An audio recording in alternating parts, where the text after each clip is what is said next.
పూలందున పరిమళమే విధాన కలదో అటులనే దేవుండు కలడు నీలో. పూలందున పరిమళమే విధాన కలదో అటులనే దేవుండు కలడు నీలో. మెదడు చెడిపోయి కస్తూరి మృగమోలే ఏల వెతుకుదువు దేవుని ఎల్ల ఎడల. మెదడు చెడిపో కస్తూరి మృగమోలే ఏల వెతుకుదు దేవుని వెర్రివాడా. ఏల వెతుకుదు దేవుని వెర్రివాడా.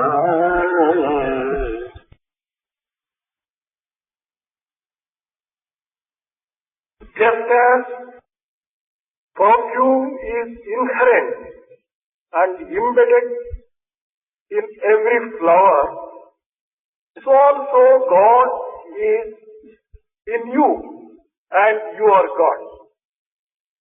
O foolish one, why are you searching for Him all around outside of you like a musk deer which is going in search of that smell? You are mad if you go on like this. కట్టెలందున నిప్పులు కలుగునటులా కట్టెలందున నిప్పులు కలుగునటులా తిలల యందును తైలము వెలయుపడిది. కట్టెలందున నిప్పులు కలుగునటులా తిలల యందున తైలము వెలయుపడిది. ఎందు చూచిన దైవం నిండియుండే ఎందు చూచిన దైవంబు నిండియుండే ఎందు చూచిన దైవంబు నిండియుండే ఎటడ వెతుకుదుము దేవుని వెర్రివాడా. ఎటడ వెతుకుదుము దేవుని వెర్రివాడా. Just as fire is found in wood, just as oil is there in the till, so also God is found everywhere. The entire world is full of God. O foolish one, where can you search God when He is all around? ప్రపంచములో ప్రతి కణమునందును ప్రతిష్ఠించిన దివ్యత్వమును మానవుడు గుర్తించుకోలేకపోతున్నాడు. Man has not been able to recognize the fact that God is established firmly in every atom. ప్రపంచమంతయుకును దివ్యమయమైనటువంటిది. The entire world is suffused with divinity. Eshwara సర్వభూతానా. God is found in every living being. ఇట్టి సత్యాన్ని ప్రతి మానవుడు కూడాను చక్కగా విచారణ చేసిన తనకు ఇట్టి దివ్యత్వము బోధపడుతుంది. If only every man can inquire this basic truth properly, the things become absolutely clear to everyone. భౌతికమైన ఈ జగత్తునందు లౌకికమైన పరిశీలన లోపల సమస్తమును అర్థం గావించుకొని కేవలము తన ఎందున్నటువంటి దివ్యత్వాన్ని మొత్తం విస్మరించి మానవుడు కేవలం విజ్ఞాని వలె ప్రకటన చేస్తున్నాడు. Man is making a lot of research into the physical world, but he is not caring to look into himself to find God. Not recognizing this truth, he thinks that he is a scientist and he is a very wise person. మానవుడు ఈ జగత్తునందు చేయు ప్రతి కర్మ కూడాను కేవలము ఒక యజ్ఞంతో సమానమే. Every act performed by man in this world is as good as sacrifice, yajna. బయట చేయు కర్మలన్నీ కూడాను కేవలం అంతర్ముఖమైనటువంటి కర్మల యొక్క ప్రతిబింబములే. Every action performed externally is only a reflection of the tendencies hidden inside. బయట కర్మయజ్ఞము, లోపల బ్రహ్మయజ్ఞము. Outside the sacrifice of action and inside the sacrifice of Brahma. కానీ యజ్ఞతత్వమును చక్కగా గుర్తించి వర్తించటము వ్యక్తులకు అర్థం కావటం లేదు. But people have not been able to recognize the real rationale and the real philosophy behind these sacrifices. మానవత్వం నుండి ఎట్టి దివ్యత్వం ఇమిడి ఉన్నదో అట్టి దివ్యత్వమే సర్వత్రా కూడా వ్యాపించినటువంటి యొక్క పవిత్రమైనటువంటి పరతత్వం అనేటువంటి సత్యాన్ని వారు గుర్తించుకోవడానికి ప్రయత్నించడం లేదు.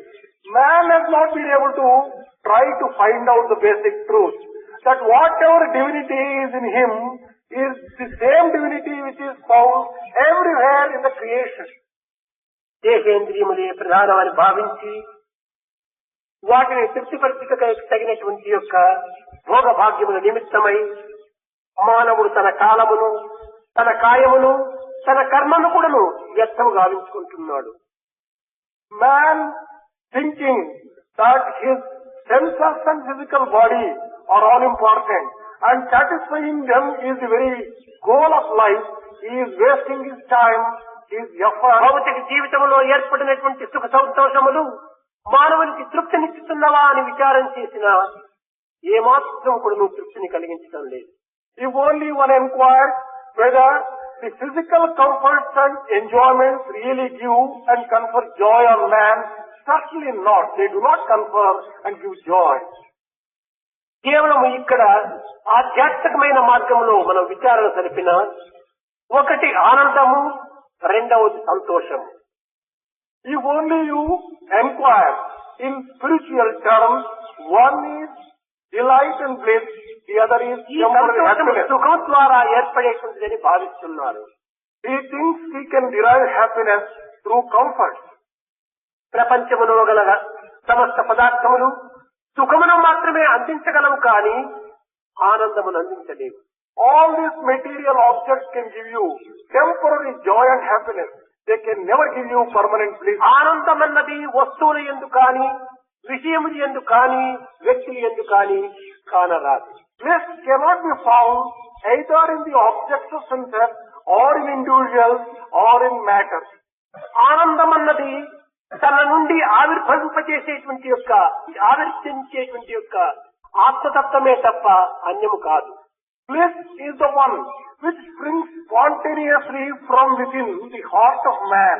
It cannot be acquired. మార్పు చెందేటువంటి పదార్థములు మార్పు చెందినటువంటి పరతత్వాన్ని ఏ రీతిగా అందించగలవు? How can the changing objects give a permanent joy? కనుకనే ఇటు నిత్య సత్యమును కూడాను గుర్తించుకునే నిమిత్తమై వేదమునందు అనేక రకములైనటువంటి మార్గములను ప్రబోధిస్తూ వచ్చింది. Veda has taught in a number of ways and showed a number of paths in order to recognize this basic truth and this basic reality. మానవుని యందు ఇట్టి పవిత్రమైనటువంటి గుణములు అభివృద్ధి కావటానికి కారణమేమిటి అని విచారించమని మొట్టమొదటి ప్రశ్న వేసింది వేదం. Veda's first question is, how did man develop these animal qualities in him which are misleading him? పుట్టిన తక్షణమే మానవుడు మానవుడిగా జన్మించడం లేదు. When a man is born, he is not born as a man, as a full ఈ man. మానవత్వములకు పూర్వము అనేక జంతు లక్షణములు జంతు జన్మములు కూడా ఎత్తి కట్ట కడపటికి ఈ మానవ జన్మములో ప్రవేశిస్తున్నాడు. Before he gets the birth of human life, he would have taken birth as animals and various other trees and other life species. కనుకనే శేషించినటువంటి ఈ యొక్క పశు లక్షణాలు మనలో సంస్కరింపబడటం చేత మనలో ఈ విధమైనటువంటి దుర్గుణములు ఆవిర్భవిస్తూ వస్తున్నాయి. The animal qualities which are not completely removed from man continue to be in man, therefore he develops these animal qualities in him in life. ఒకరు సూచన నిరంతరము చంచల చిత్తుడై కేవలము ఒక స్థిరత్వము లేక తాను జీవిస్తూ ఉంటాడు. If you look at a person, that person may be completely wavering, not being steady at all even for a moment. ఆ స్థిరత్వం యొక్క నిమిత్తమై అనేక ప్రయత్నములు గావించుతూ ఉంటాడు. He may be making effort in order to acquire steadiness, కానీ స్థిరత్వం ఏర్పడటం లేదు. but he does not get it at all. చిన్న దినమునకు ఈ చంచలత్వమే అభివృద్ధి గావించుకుంటూ పోతుంది. Day after day, he is developing this fickleness and wavering దీనికి mind. కారణమేమని విచారించినప్పుడు When you look into the reason for this state, వేదమే దీనికి సరైన యొక్క జవాబును అందిస్తూ వచ్చింది. Veda has given proper reply and answer for this question. పూర్వము ఈ మనుష్య జన్మము రాక పూర్వము Before he got this human birth, తాను ఒక కోతి జన్మముగా రూపొందటం చేత ఆ కోతి యొక్క లక్షణములు తనలో కేవలము స్వభావంలో కూడాను సంస్కరింపబడి ఈ చంచలత్వానికి మూల కారణమైందని కూడాను జవాబిస్తుంది. he was born as a monkey, and those qualities of fickleness and wavering in monkey continued to dominate him even if he was అదే born as a విధముగానే man. మానవుని యందు ఒక మూర్ఖత్వం కానీ లేక పిరికితనము కానీ లేక దొంగ బుద్ధి కానీ ఇంకే విధమైనటువంటి ఈ దుర్లక్షణములంతా కూడాను కనిపిస్తున్నాయంటే దీనికి మూల కారణం ఏమిటంటే దీనికి పూర్వము తాను ఈ విధమైనటువంటి యొక్క జంతు జన్మములలో శేషించినటువంటి యొక్క శేషములే ఈ ప్రవర్తనకు మూల కారణమని అర్థమవుతుంది. Similarly, when you find qualities such as timidity, stupidity and such other weaknesses in man, the reason is those things which were there in the previous birth are carried over into this human birth, therefore he is having them. ఇట్టి దుష్ట సంస్కారములను మనము భగవత్ అర్పితము గావించడమే దీనికి సరి అయిన పరిహారం అని కూడా ఇది నిర్ణయిస్తుంది. The only remedy for this state of affairs is offer all your qualities to the Lord. దొంగతనం అనేటువంటి యొక్క గుణములు మనిషి లోపల అనేక మందికి ఇది ఆవిర్భవిస్తుంటాయి. A number of people will have a tendency to steal. ఈ దొంగతనం అనేటువంటిది పిల్లి యొక్క లక్షణాలు. This tendency of stealing is the characteristic of a చంచలత్వం cat. అనేటువంటిది కోతి యొక్క లక్షణాలు. Fickleness is the quality of monkey. మూర్ఖత్వం అనేటువంటిది గొర్రె యొక్క లక్షణాలు.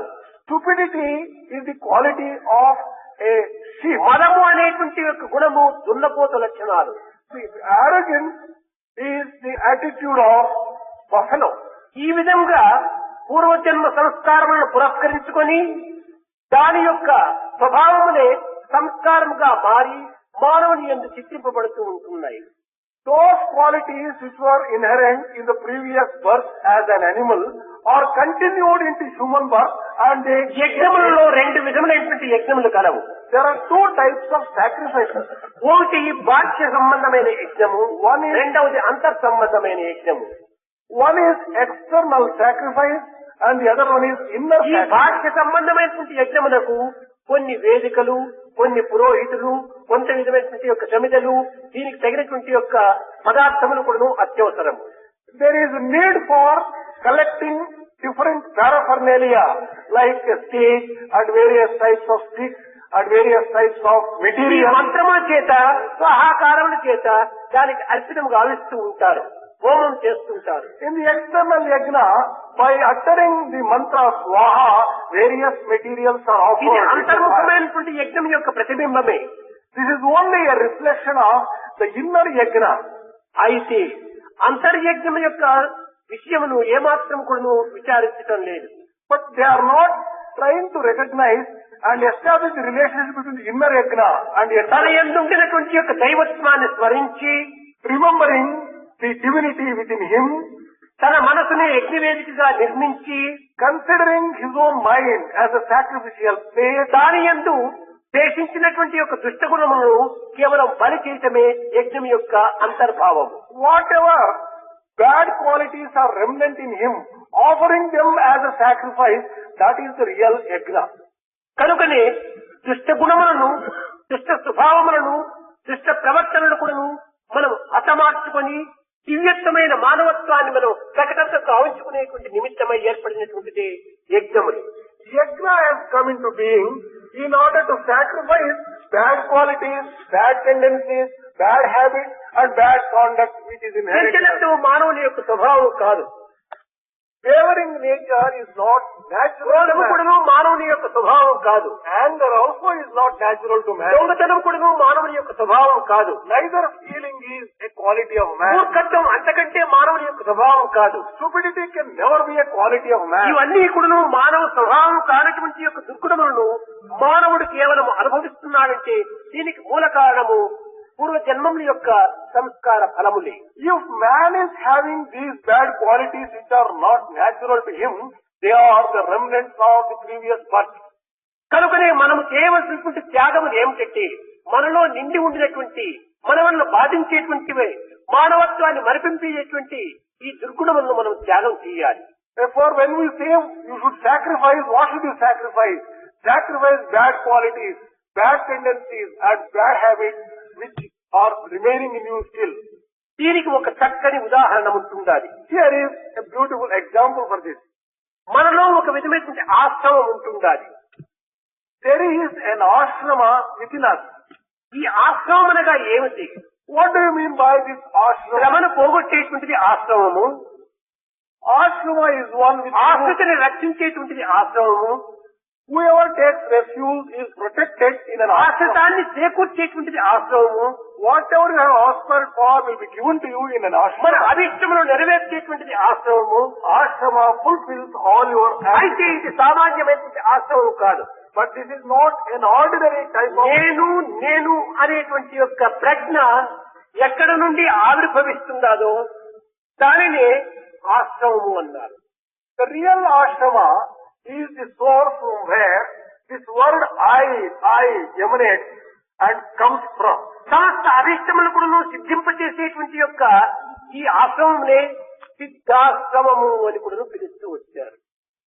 That ashrama which can satisfy all the desires is called Siddhashrama. ఈ సిద్ధాశ్రమం లోపల విశ్వామిత్రుడు ఉండేటువంటి వాడు అని చరిత్ర.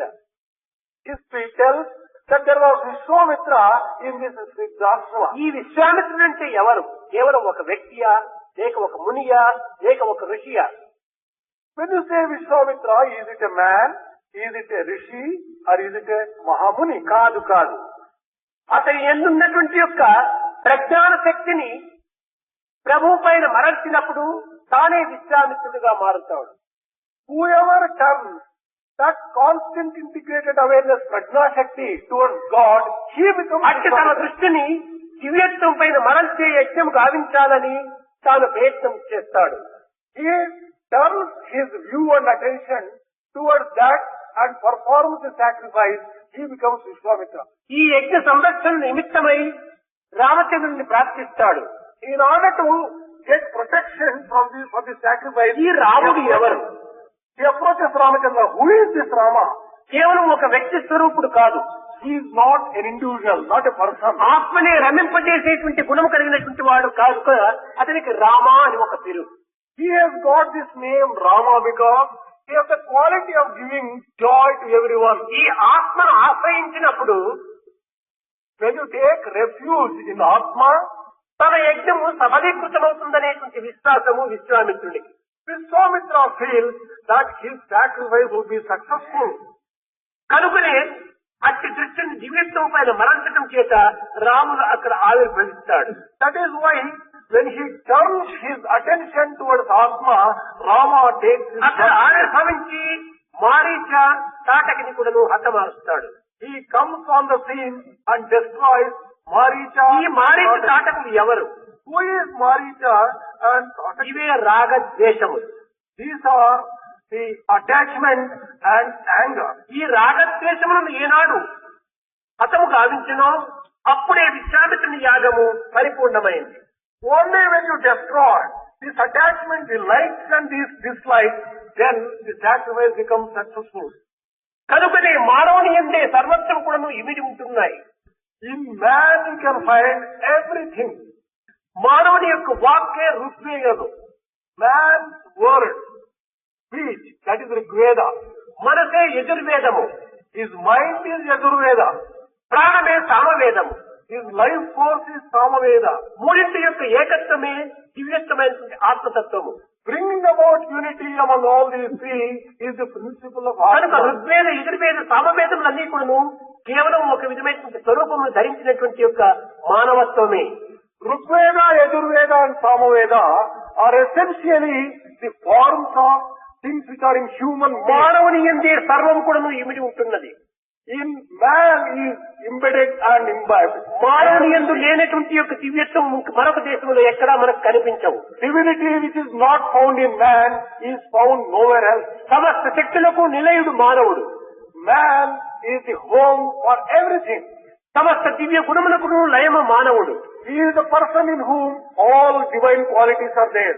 అట్టి మానవుని మానవునిగా గుర్తించుకొనక If man does not recognize man as దానవునిగా ప్రవర్తింపజేయటము ఇది సరైనటువంటి మార్గము కానేరదు. if he conducts himself as a demon, it is not appropriate. కనుక ఇట్టి మానవుని యందు నిరంతరం కూడాను బ్రహ్మయజ్ఞం జరుగుతూనే ఉంటుండాలి. In every man, this Brahmayagna is going on continuously and constantly. ఇది సర్వకాల సర్వావస్థల యందు కూడాను ఇది నామోచ్చరణ జరుపుతూ ఇది ఆహుతి గలుపుతూనే ఉంటున్నది. Under all circumstances and at all times, this yajna is going on. స్వాహాకారమును జరుపుతూనే ఉంటుండాలి. He is repeating this word, ఆ Swaha. స్వాహాకారమే శ్వాసాకారము. This Swaha form has taken the form of అదే inhaling. సోహం సోహం సోహం.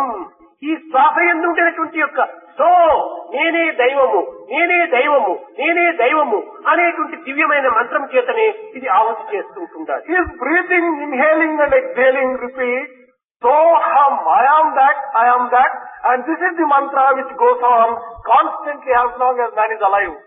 కనుకనే వేదములనేటువంటిది కేవలం ఒక గ్రంథ రూపంలో కాకుండా Therefore, Vedas should not be considered as some books, some texts. మానవుని యందు భావరూపంలో ఇమిడి ఉంటున్నాయి. Veda is found in the form of feelings in man. దీనికి మరొక ఉదాహరణము. There is another illustration for this. యజ్ఞము లోపల మాటి మాటికి కూడాను ఇంద్రుని ఆహ్వానం చేస్తుంటారు. In sacrifice yajna, every time Indra is invited. ఈ ఇంద్రుడు అనగా ఎవరు? Who is this Indra? ఏదో ఒక ప్రత్యేకమైనటువంటి ఒక దేవత కానేరదు. It is not some separate specific god. ఇంద్రియములకు అధిపతి అయినటువంటి మనస్సే ఇంద్రుడు. It is the mind who is the master of the senses. That is real Indra. ఈ ఇంద్రునికి మరొక పేరు కూడా ఉంటుండాలి. There is another name for this Indra. పురుహూతుడు అని ఒక పేరు. That name is Puruhutudu. పురు అనగా మాటి మాటికి పిలవటం. Puru means again and again he is called. హూతుడు అనగా ఆహ్వానం చేయటము. Hutudu means the invitee, the person who is invited. అనేక పర్యాయములు ఆహ్వానం చేయించుకునేటువంటి వాడు కనుకనే ఇతనికి పురుహూతుడు అని పేరు. He has got this name Puruhutudu because he is invited again and again ఈ again. ఇంద్రునికి కూడా మరొక పేరు కూడా ఉంటుండాలి. There is one more name for this Indra. ఇతనే రుద్రుడు అని. His name is Rudrudu. ఇంద్రియములకు అధిపతిగా ఉండినటువంటి యొక్క మనస్సు ఇంద్రుడుగాను, ఇంద్రియములు ఆధీనం చేసుకుని సర్వత్రా వ్యాపించినటువంటి యొక్క తత్వములకే రుద్రుడు అని పేరు. He is called Indrudu because he is the master of the senses. And he has controlled the senses and he operates everywhere. మనస్సు ఇంద్రుడు రుద్రుడు ఒక్కరే. The sum and substance of it is mind, Indra and Rudra are synonyms. ఆయా కర్మలు ఆచరించే సమయం లోపల ఆయా పేరును ధరిస్తుంటాది. Names are given depending upon the action performed at an appropriate ఇప్పుడు ఒక time. చిన్న ఉదాహరణ లౌకికమైన జగత్తునందు ఈ ఆదర్శాన్ని తీసుకుందాం. We can take a worldly example to illustrate this. ఒక బ్రాహ్మణుడు ఉంటాడు. There is a Brahmin. ఒక దేవాలయంలో పూజ చేస్తుంటాడు. He performs puja in a temple. అతనిని పూజారి బ్రాహ్మణుడు అంటారు. He is called a priest in the temple. ఇంకొక చోటు కొంచెం పంచాంగం చదువుతూ ఉంటాడు. He sometimes reads almanac. అతన్ని పంచాంగ బ్రాహ్మణుడు అంటారు. He is called an astrologer explaining various things. మరొక చోటు వంట చేస్తుంటాడు. There is another Brahmin who may be cooking food. అతనికి వంట బ్రాహ్మణుడు అంటారు. He is called a cook, a Brahmin cook. మరొక చోటు విద్య నేర్పుతుంటాడు. Till another place, he is అక్కడ అధ్యాపక బ్రాహ్మణుడు అంటారు. he is a teacher Brahmin, we call. కానీ ఈ పనులను బట్టి ఈ పేర్లు వచ్చినాయి, కానీ అందరూ చేరి బ్రాహ్మణుడే.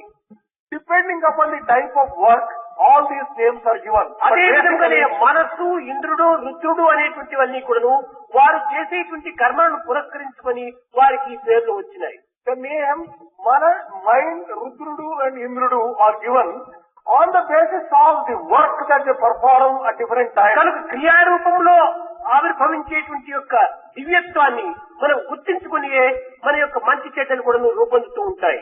The good and bad in us develop depending upon the type of action that we perform. కనుకనే అన్నింటికి కర్మనే ప్రధానము. For everything, action is the very basic. కనుకనే వేదమునందు కర్మకాండను ప్రధానమైన స్థానంలో పెట్టారు. That is the reason why the division of action, karma kanda, is given lot of importance in Veda. ఇట్టి కర్మకాండ ఎందే In this karma kanda, దివ్యమైనటువంటి మానవాకారమును కూడా నిరూపిస్తూ వచ్చింది.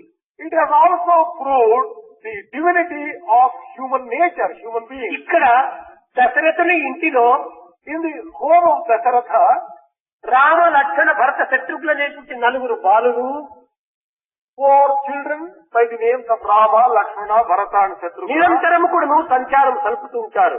They are ఆడుకుంటారు, పాడుకుంటారు, ఆనందిస్తారు. playing and enjoying and dwelling in his home. వీరు ఎవరు అని విచారణ చేస్తే వేదమే వీరి యొక్క స్వరూపాన్ని నిరూపణ గావిస్తూ వచ్చింది. If only you inquire who are these 4 people, they are referred to Veda. సాక్షాత్ ధర్మమునే ఆకారంగా ధరించినటువంటి వాడు రాముడు. Rama is the very embodiment of righteousness. ఇతరే యజుర్వేదము. He is Yajurveda. ఈ యజుర్వేదం అనేటువంటి యొక్క రామనామమును నిరంతరంగా ఆశ్రయించి తన వాక్యమును, తన కార్యములను నిరంతరము వల్లివేసి దీన్ని స్మరించేటువంటి వాడు లక్ష్మణుడు. ఇతనే ఋగ్వేదము. Lakshmana is one who constantly repeats the name of Rama, which is the very embodiment of Dharma, and this is Rigveda. రామనామమునే ఒక గానముగా ఉచ్చరించుకుంటూ ఈ గానముతో తన యొక్క జీవితంలో లీనముగా ఉంచుకున్నటువంటి యొక్క వ్యక్తి అతనే భరతుడు, అతనే సామవేదం. The individual who has taken Rama Nama as a song and repeatedly singing the name of Rama, he was Bharata and he is Samaveda. అంతర్బహిర్శక్తులను అణగద్రొక్కి Subduing the external and the inner powers, ఈ ముగ్గురి ఆజ్ఞలను శిరసా వహించి obeying the commands of all these 3 people, శత్రువును సంహారం గావించినటువంటి యొక్క శత్రుఘ్నుడే అధర్వణ వేదం. the one who has destroyed all the enemies was Shatrugna and he is Adharvana. Rigveda, Yajurveda, సామవేదములన్నీ కూడాను రామ, లక్ష్మణ, భరత, శత్రుఘ్న స్వరూపం లోపల దశరథుని ఇంటిలో ఆడుకుంటున్నారని. శాస్త్రీయ రసమైనటువంటి ఈ దేశమునందు ఋగ్వేద, యజుర్వేద, సామవేదం అనేటువంటి అధర్వణ వేదం అనేటువంటి యొక్క బాలురు రామ, లక్ష్మణ, భరత, శత్రుఘ్నులుగా ఆవిర్భవించారు అని అర్థం. In this physical body, which will be compared to Dasharatha, in his heart, in the form of Rama, Lakshmana, Bharata and Shatrugna, standing for Rigveda, Yajurveda, Samaveda and Adharvana Veda, they were playing. వీరు సూర్యవంశపు వారు అని ఒక పేరు. Another thing is that they belong to the lineage of sun. ఇక్కడ సూర్యుడనగా బాహ్య సంబంధమైనటువంటి రూపంలో మనం విచారించినప్పుడు సూర్యుడున్నాడు, When we see, చంద్రుడు ఉన్నాడు, when we take the external, భూమి ఉన్నది. when we take the external meaning, there ఈ is భూమి one. ఎక్కడి నుంచి వచ్చింది? సూర్యుడి నుంచి వచ్చింది. From where did this earth come? It has come from sun. ఈ చంద్రుడు ఎక్కడి నుంచి వచ్చాడు? భూమి నుంచి వచ్చాడు. From where did moon come? He came from earth. కనుక చంద్రుడు, భూమి సూర్యుడి నుంచి ఆవిర్భవించినటువంటివి. Therefore, earth and moon have taken సూర్యుడిలోని కొన్ని భాగములే. They are part and parcel of sun. నిజముగా విచారణ చేసినప్పుడు సూర్యుడే లేకపోతే ఈ జగత్తే లేదు. Truly speaking, if there is no sun, there is no జనన మరణములే లేవు. there is no birth and death at all. ఏ విధమైనటువంటి ఆకారమే లేదు. There is no question of having any form at all. కనుకనే సూర్యుని ప్రధానమైనటువంటి దేవతగా ఆశ్రయిస్తూ వచ్చారు ఆనాటి ప్రభువులు. That is the reason why the ancient people took God's sun as the most important. సూర్యుడే ప్రత్యక్ష దైవముగా విశ్వసిస్తూ వచ్చారు. They considered sun as a direct God. ఈ సూర్యుని యొక్క అంశములు ప్రతి మానవుని యందు ఉంటున్నవి. The aspects of sun can be traced. ప్రతి మానవుడు కూడా సూర్యుని యొక్క కిరణముల నుంచి ఆవిర్భవించినటువంటి వారే. Every human being has taken his birth from the rays of sun. మనలో ఉండినటువంటి వెలుగే సూర్యుని యొక్క కిరణం. The light he has is the rays of sun. కనుక అతని వెలుగు మనలో ఉండటం చేత అతని అంశము కూడా మనలో ఉంటున్నది. As we have got light within us, which is an aspect of sun, we say, సూర్య అంశమైనటువంటి ప్రతి మానవుడు కూడా సూర్య వంశమే. and every human being has an aspect of sun. He belongs to రాముడు the ఎవరంటే సూర్య వంశం వాడు అన్నారు. That is why when we say Rama belongs to the lineage కనుక of ప్రతి sun, మానవుని ఎందుకు ఆత్మారామ అనేటువంటి తత్వము సూర్య అంశంతో కూడినటువంటిదే కనుక అది సూర్యవంశంగా రూపొందింది. the principle of Atma Rama found in every man has an aspect of sun and therefore belongs to the lineage కనుక of sun. రాముడు అనగా కేవలం ఒక దశరథ మహారాజు యొక్క కుమారుడే కాదు, మీరందరూ కూడా రామస్వరూపుడే. When we say Rama, he is not the son of King Dasharatha alone. Every one of you, ఈ యొక్క సూర్య అంశం నిలిచి ఉంటుండాలి. in every one of you, there is an aspect of sun.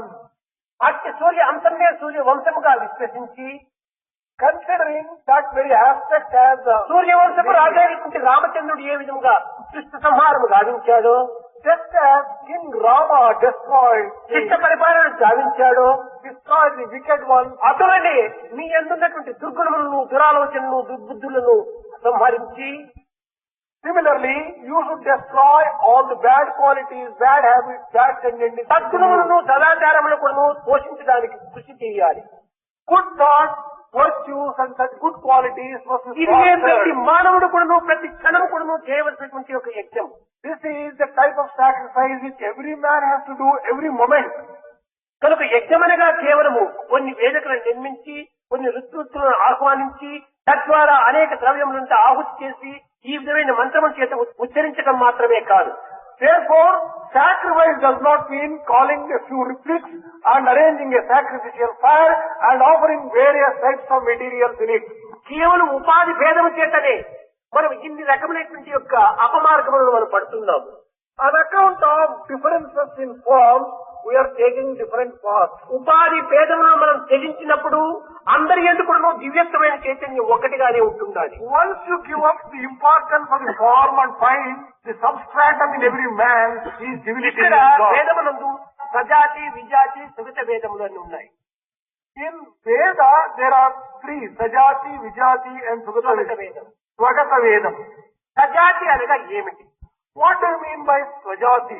మనం ప్రాకృతంగా చూసినప్పుడు చెట్టు చెట్టు ఈ రెండు స్వజాతి. When we see in a natural way, అది ఏ చెట్టైనా కానీ వేప చెట్టు కావచ్చు, మామిడి చెట్టు కావచ్చు, రావి చెట్టు కావచ్చు, చెట్టు చెట్టే, అది సజాతి భేదం.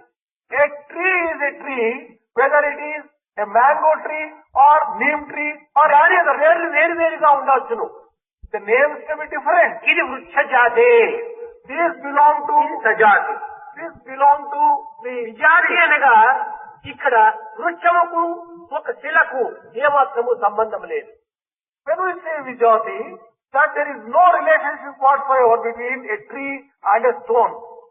కానీ ఇది విజాతి భేదము అన్నారు. This type of difference is Vijati difference. స్వగత భేదం అనగా ఏమిటి? When you say Swagata Vedam, what ఒక do you mean by విత్తనము that? నాటేటప్పటికి ఆ విత్తనము అనేక కొమ్మలతో, రెమ్మలతో అభివృద్ధి అవుతుంది. When you sow a seed, it develops into a tree అది and శాఖోపశాఖలుగా రూపొందుతుంది. it manifests itself in a number of branches. ఇందులో ఎన్నో ఆకులు, పువ్వులు, కాయలు కూడా రూపొందింపజేస్తుంది. And also you can find a number of leaves, a number of fruits, and a number of ఎన్ని flowers. కొమ్మలు ఉండినా, ఎన్ని రెమ్మలు ఉండినా, ఎన్ని ఆకులు, ఎన్ని పువ్వులు, ఎన్ని కాయలు ఉండినప్పటికీ ఇవన్నీ కూడా ఒక్క విత్తనములకు సంబంధించినటువంటివే కానీ పేరు అన్యము కాదు. Whatever be the number of fruits, leaves, branches, which all these have come from the same భేదము tree. అన్నారు. This is called Bhagati Vedam. ఈ మూడింటి యొక్క అంతరాత్మలు ఏమిటి? What is the inner meaning of all these things? రూపనామములు తీసివేస్తే అన్నింటి ఎందుకు ఉండేటువంటి చైతన్యం ఒక్కటే. The meaning is, once you remove the name ఈ and form, ఆకు అన్నాము. ఈ ఆకు ఎక్కడి నుంచి వచ్చింది? when you say leaf, from where did this leaf come? ఆ విత్తనం నుంచినే వచ్చింది. From the పువ్వు seed. అన్నాము. దీని రూపనామములు వేరుగా ఉండవచ్చును, కానీ విత్తనం ఒక్కటే. Flower also has come from seed. ఏకత్వములో అనేకత్వం ఇమిడి ఉంటున్నది అనేటువంటి సత్యానికి ఇదే సాక్షాత్ ప్రమాణం. That is the meaning of the unity in diversity. ఇలాంటి విషయాలను వేదము అనేకంగా కూడా నిరూపిస్తూ వచ్చింది. Veda has taught this in a number of ways. కానీ ఈ వేదమునందు ఉండినటువంటి యొక్క అంతరార్థములు కానీ పవిత్రతను కానీ మానవుడు గుర్తించడానికి తగినటువంటి ప్రయత్నం చేయటం లేదు. But man is not making an effort to find out the inner meaning of behind this and the sacredness behind this. కనుక ప్రతి దాని ఎందుకును ఒకదానికోటి సంబంధ బాంధవ్యం ఏర్పడి ఉంటుండాలి. There is an inner relationship between everything and everything else. ఒక సూర్యుడే లేకపోతే భూమే లేదు. If there is no sun, there is no earth at all. భూమే లేకపోతే చంద్రుడే లేడు. If there is no earth, no moon also. సూర్య భూమి చంద్రుడే లేకపోతే జగత్తే లేదు. If there is no sun, moon and earth, there is no ఈ world. రూపనామములు వేరువేరుగా అయినప్పటికీ ఈ దివ్యత్వం ఒకటిగానే ఉంటుంటారు. The names and forms are different, but divinity is common for all. కనుక అట్టి దివ్యత్వాన్ని గుర్తింపజేసే నిమిత్తమై పూర్వము ఇట్టి యజ్ఞయాగాదులు ప్రారంభమైనాయి. These sacrifices were undertaken in the ancient days in order to prove this kind of sacred unity between all the things. కానీ దీని యొక్క అంతరార్థాన్ని మానవుడు ఎవ్వరు కూడా విచారించక కేవలం బాహ్యమైనటువంటి యొక్క కర్మలను మాత్రమే దృష్టి అందించుకొని ఇవంతా ఏదో కొన్ని ధనములకు వ్యర్థం చేస్తున్నారు అనేటువంటి భావంలో దీనిని తిరస్కరిస్తున్నారు. People who do not recognize this sacred truth think that money is wasted when such sacrifices are performed. మానవత్వములకు మించినటువంటి దివ్యత్వం మరొకటి లేదు. There is no divinity greater than humanity. మానవుల కంటే గొప్పవాడు మరొకడు ఈ జగత్తులో లేదు. No person greater than man. మానవుల కంటే విలువైనటువంటి వస్తువు ఈ జగత్తులో మరొకటి లేదు. No object. ఒక వర్షము కాని లేక ఒక వస్తువు కాని లేక ఒక బంగారు కాని దీనికి విలగట్టేటువంటి వారు ఎవరు? మానవుడే. Who is it that gives value, be it a diamond, gold or any other precious? ప్రపంచంలో ఏ యొక్క గొప్ప విలువైనటువంటి పదార్థములంతా ఉన్నాయో దీన్ని అన్నింటినీ విలువగట్టేటువంటి వాడు మానవుడే. All the precious things in the world have derived their value only from man. అన్నింటికీ విలువగట్టేటువంటి మానవునికి ఈనాడు విలువ లేకుండా పోయింది. That man who lends value for everything is losing his value. కారణమేమనగా తన యొక్క సత్స్వరూపాన్ని తాను మర్చిపోవటమే దీనికి మూల కారణం. The reason is he is forgetting his own real nature. స్వరూపాన్ని మరచి కేవలము ఒక విధమైనటువంటి భావరూపాన్ని మాత్రమే విశ్వసించి తద్వారా బాహ్యమైన ఉపాధిని ఆశ్రయిస్తూ వస్తున్నారు. He is forgetting his own real nature and taking external form alone as the most important thing and thus coming to the wrong ఈ conclusion. అనిత్యము అశాశ్వతము అసత్యమైన దేహమునందే నిత్య సత్య నిర్మలమైనటువంటి యొక్క దివ్యత్వం ఉన్నదనేటువంటి సత్యాన్ని వారు గుర్తించడం లేదు. They are not recognizing this truth that in this body which is temporary, transient and impermanent, the most precious దేహమునందే permanent దేహి is there. ఉన్నాడు. In this physical body there is the indweller. శరీరమునందే శరీరం ఇమిడి ఉంటున్నాడు. There is this seriri in this physical ఈ body. క్షేత్రమునందే క్షేత్రజ్ఞుడు ఉన్నాడు. If you consider this body as a field, క్షేత్రజ్ఞుడే లేకపోతే క్షేత్రమునికి ఏమి విలువ లేదు. if there is no kshetrajna, the indweller, the body is కానీ useless. ఈనాడు క్షేత్రం అనేటువంటి బండికి విలువిస్తున్నారు కానీ క్షేత్రజ్ఞుడే గురువును పోషించడం లేదు. But today, people are giving so much of value to the physical body, but not to the indweller who is kshetrajna. గుర్రమును వెనుకబెట్టి బండిని ముందు పెట్టినప్పుడు ప్రయాణం ఎట్లా సాగుతుంది? It is placing horse before the horse.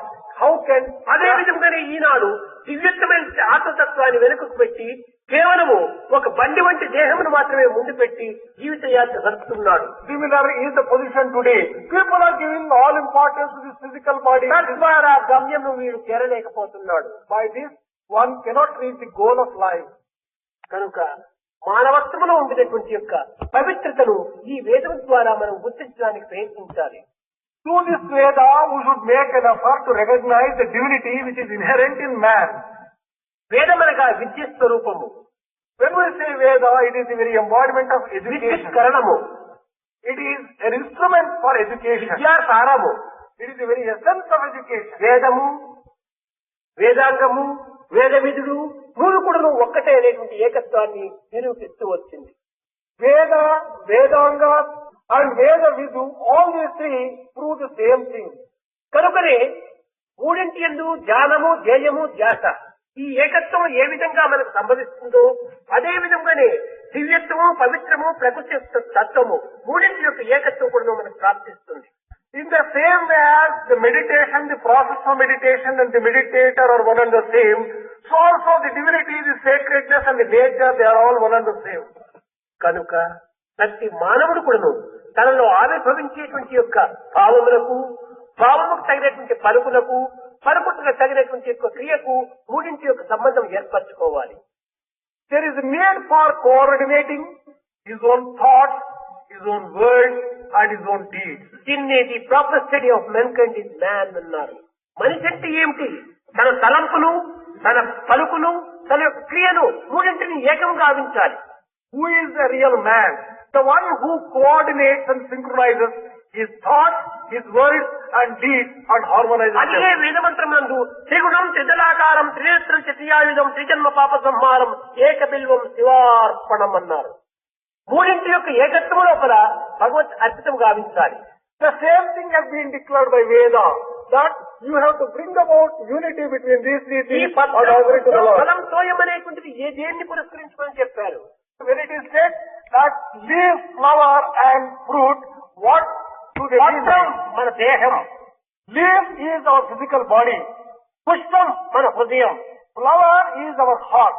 ఫలం మన మనస్సు, Fruit is our mind. తోయం మన ఆనంద భాష్పం. The water is the వీటిని భగవత్ అర్పితం గావించమని కోరింది. these tears. All these will have to be offered to the Lord. ఈనాడు లోకంలో ధనవంతుడు ఉన్నాడు, Today you have rich గుణవంతుడు ఉన్నాడు, There are virtuous people. బలవంతుడు ఉన్నాడు, There are very, విద్యావంతుడు ఉన్నాడు, they are educated. కానీ ఆత్మవంతుడు కనిపించడం లేదు. But you cannot get the one who is full of Atma. ఆత్మభావమును మరచి ఈ ధనము, బలము, గుణము ఎంతకాలం నిన్ను ఆశ్రయిస్తుంది? If you forget the feeling of Atma, how long can money, physical valor and such other worldly things can sustain you? మన దేహ బలం అనేటువంటిది కేవలము తెల్లవారి విచ్చినటువంటి పువ్వు సాయంకాలములకు వాడిపోయినట్టుగా దేహము కొంతవరకు ఉద్యత్వం పొందిపోతున్నది. The physical strength and valor vanishes like a flower becoming useless by the time it is evening. మన యొక్క దేహం యొక్క ఇవన్నీ కూడాను కొన్ని ఆస్తిపాస్తుల యొక్క ధనం యొక్క బలములంతా కూడాను మించినట్టుగా ఎప్పుడు పోతుందో ఎప్పుడు వస్తుందో చెప్పలేము. Similar is all our wealth. It can vanish like a flash and like lightning within no time. కనుక ఇవన్నీ కూడాను అశాశ్వతమైనటువంటివే. All these things are impermanent.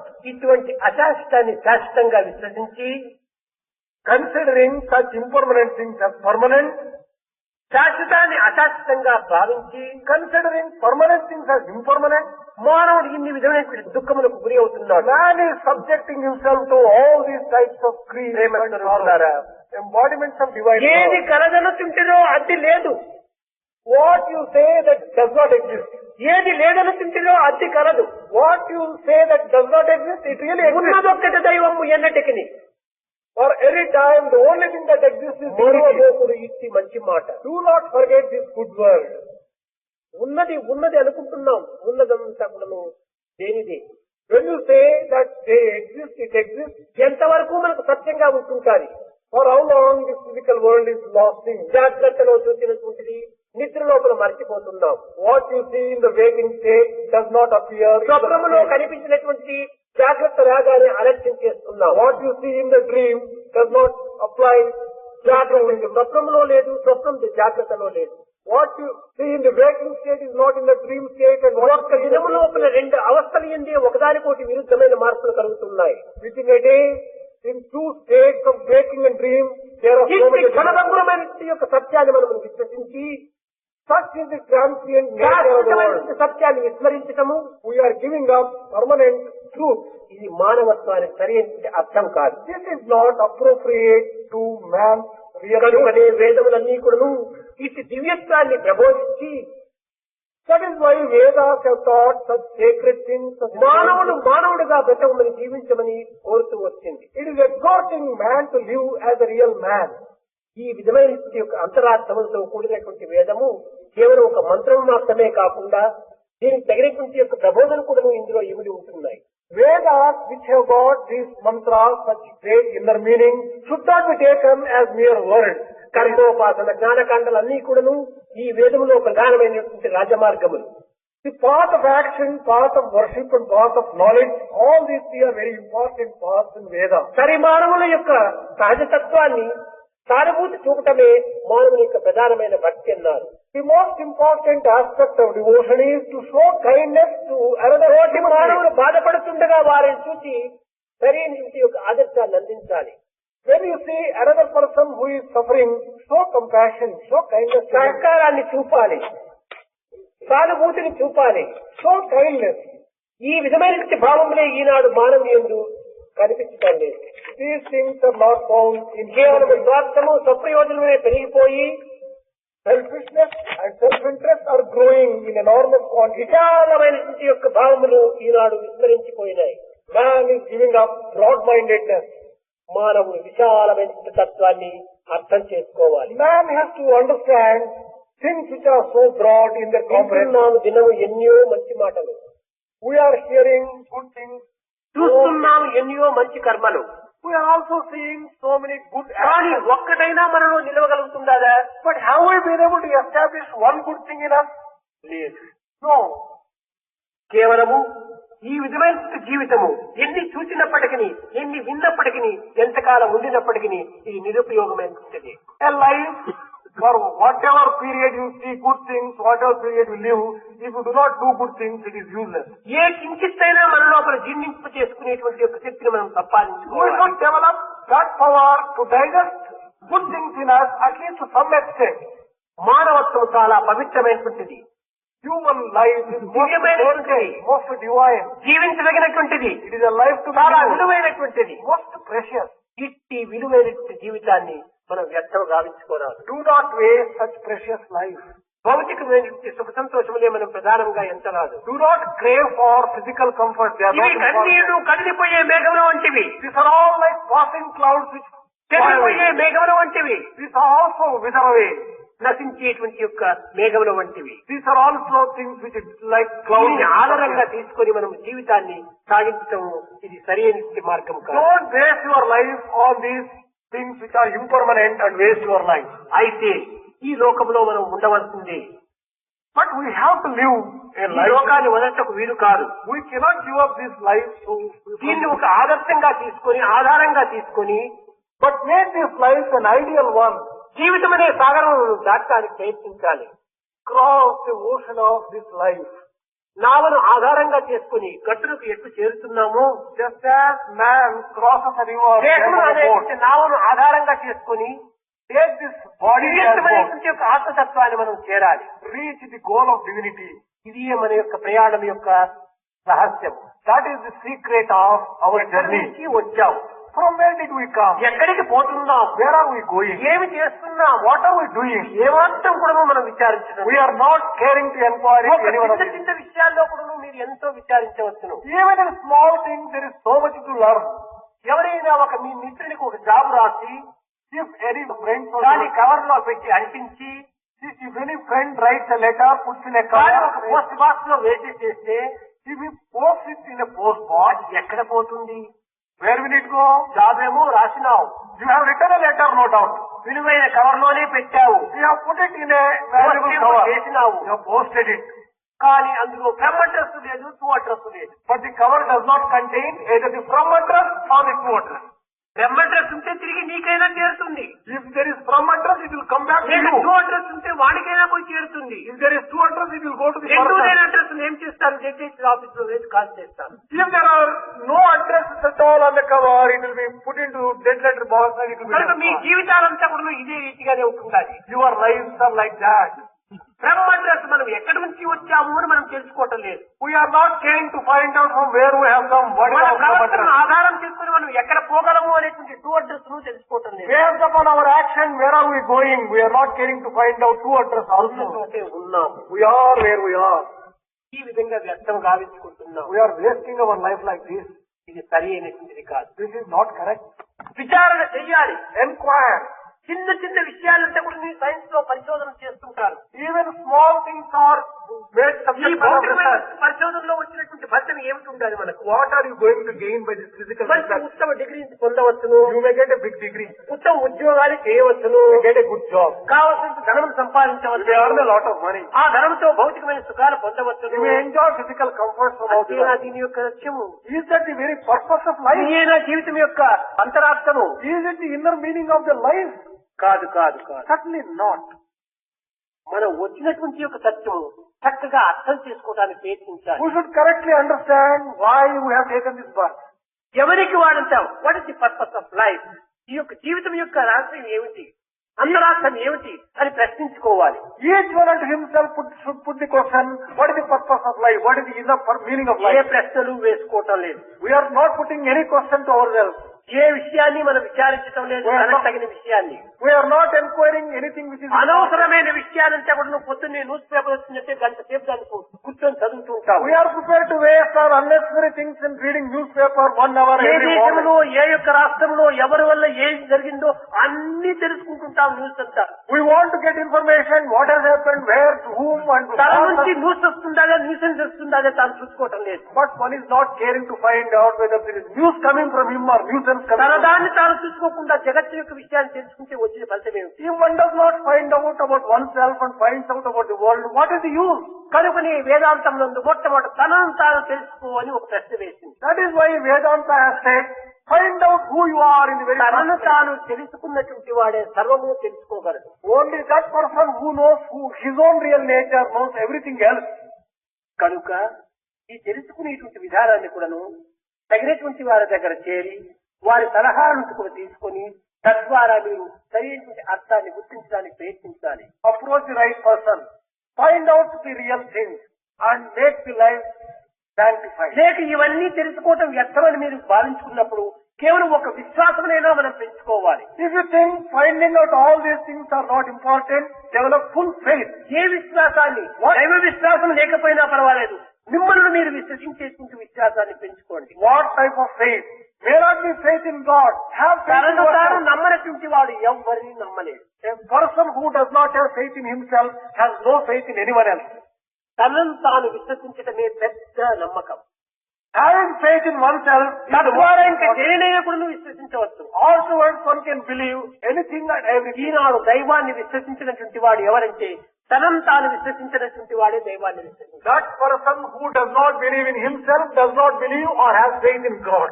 కనుక విశ్వాసమే మన శ్వాసంగా మనం భావించాలి. Consider faith as your very life breath. శ్వాసము లేనటువంటి వాడే విశ్వాసం ఉండదు. A person who does not have life breath alone has no అలాంటి faith. వాడు లివింగ్ డెత్. And that, జీవించి మృత్యుగా మారినటువంటి వాడు. that person is living a living death. కనుక మనం ఆ విధంగా జీవించరాదు. We should not live like that. దివ్యమైనటువంటి భావాన్ని మనం అభివృద్ధి గావించుకోవాలి. Develop divine feelings in you. కనుక భజ గోవిందం, భజ గోవిందం, గోవిందం భజ మూఢమతే సంప్రాప్తే సన్నిహితే కాలే నహి నహి నహి రక్షతి దుఃఖు కరణే దుఃఖు. ఈ విద్యలన్నీ కూడాను అంత్యము లోపల మీరు ఎంత స్మరించినప్పటికీ ఇవి మిమ్మల్ని రక్షించవు. Oh foolish one, worship Govinda, worship Govinda. This foolish education can never come to your rescue in the ఒక్క last moment. దైవమే సర్వరక్షకుడు. Only God gives you the protection. రక్షించేటువంటి దైవాన్ని మనం స్మరించాలి కానీ We should remember, బంధించేటువంటి వాటినంతా స్మరించడం చేత మరింత బంధంలో మునిగిపోతాం మనము.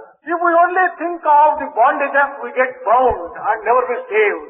కనుక ఈ భవనం దాటేటువంటి యొక్క మార్గాన్ని మనం గుర్తించడానికి ప్రయత్నించండి. We should make efforts to recognize the method of crossing the ocean of bhava. భవ భయహరణ వందిత చరణ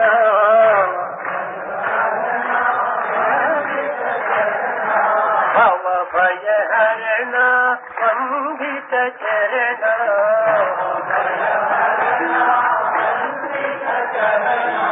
జయనాథ జయ మాధవ గౌరీ జయనాథ జయ జయనాథ జయ మాధవ గౌరీ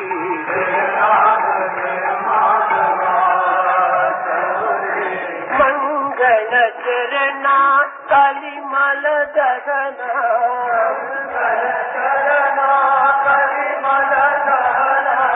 మంగళ చరణ కలిమల దగన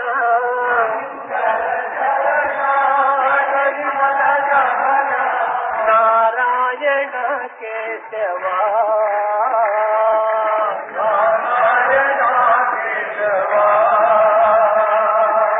నారాయణ కేశవా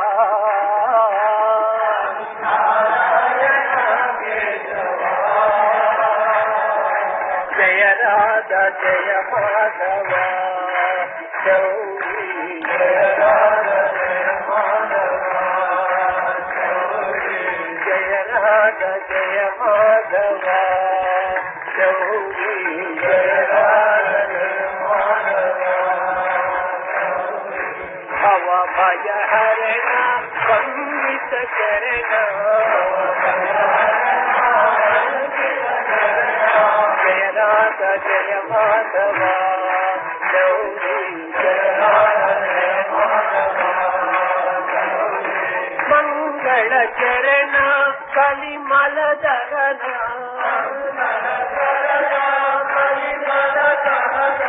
మంగళ చరణ కలిమల దగన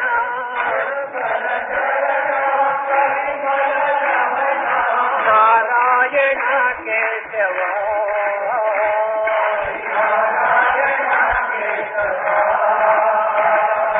జయ రాధ జయ మాధవ గౌరీ జయ రాధ జయ మాధవ జయ రాధ జయ మాధవ గౌరీ జయ రాధ జయ